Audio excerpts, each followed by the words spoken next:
Chairman of the full committee, gentleman from California, Thank you very much, Mr. Chairman, and I'll be brief.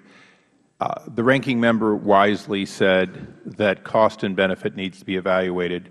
But as we will hear today, and this committee has found in its studies, cost and benefit are not part of the EPA's mandate or consideration.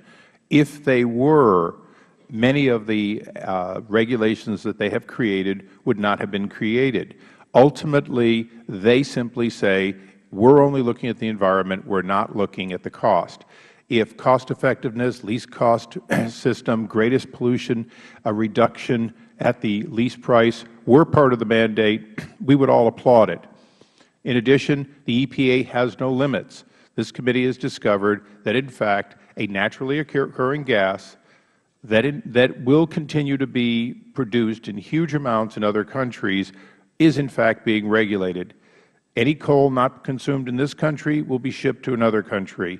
The most high polluting coal in the world is burned in China. These and other realities cause us to, A, have more of this gas than we would otherwise have if our goal really was to reduce the gas on a global basis, but B, and most importantly, when you look at farmers in Iowa who find themselves being fined because dust from corn husks get in the air on their farm, and other kinds of nonsensical, not intended in the EPA's original mandate, regulations continue to be produced.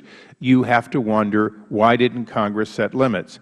Last but not least, this committee has repeatedly seen and now becomes convinced that the EPA and other environmental organizations are, in fact, inviting litigation, settling, and using that litigation in order to justify new regulations.